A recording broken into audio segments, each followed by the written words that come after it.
উত্তম কুমারের অগ্নিশ্বর একটা অসাধারণ ছবি, একটা কাল্ট ফিগারের ছবি, একটা ওই ধরনের কিংবদন্তি সম একজন মানুষের জীবনী অবলম্বনে করা, পুরোটাই সত্য ঘটনা। কিন্তু এমন একটা ছবি করার আগে উত্তম কুমারও একটু ইতস্তত করেছিলেন, কিন্তু কেন করলেন, কী কারণে করলেন, আসছি সেই প্রসঙ্গে। নমস্কার, আমি তনুপ বলছি। আপনারা আমার ভিডিওটা দেখলে লাইক শেয়ার করে দেবেন এবং চ্যানেলটা সাবস্ক্রাইব করে দেবেন। আপনারা যারা আমার চ্যানেলের ভিডিও দেখতে ভালোবাসেন তারা জয়েন বাটনে ক্লিক করে আমার চ্যানেলের সাথে যুক্ত হতে পারেন এবং থ্যাঙ্কস অপশানে গিয়ে আপনারা থ্যাঙ্কসও জানাতে পারেন। এবার ঘটনাটা বলছি।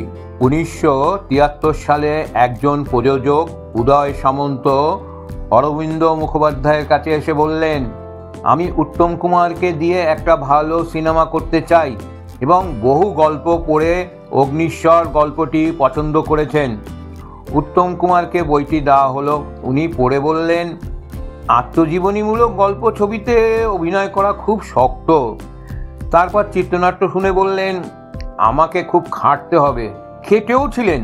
অগ্নিশ্বর চরিত্রটি বনফুলের মেডিকেল কলেজের মাস্টারমশাই বনবিহারী মুখোপাধ্যায় চরিত্র ভেবে রচিত।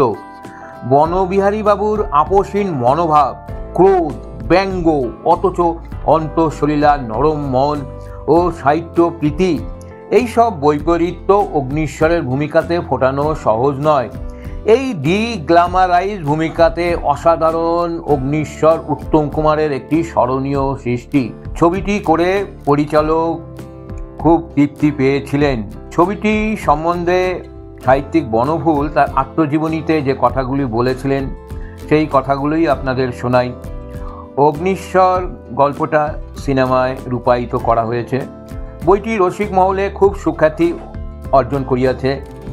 এদেশের গায়ে মানে না আপনি মোড়ল গোছের কয়েকটি স্বয়ম্ভূ প্রাইজদাতা প্রতিষ্ঠান আছে, যাদের সভ্যরা তদ্বির প্রভাবিত শ্রাবক তোষক সব জান্তা জাতীয় লোক।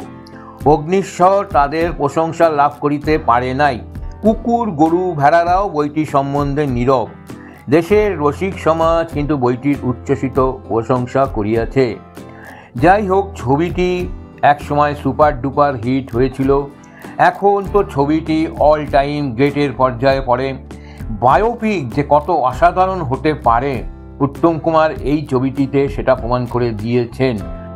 এই ভিডিওটা দেখলেন, অবশ্য করে লাইক শেয়ার করে দেবেন এবং কিছু বলার থাকলে অবশ্যই কমেন্ট বক্সে লিখে জানাবেন। নমস্কার।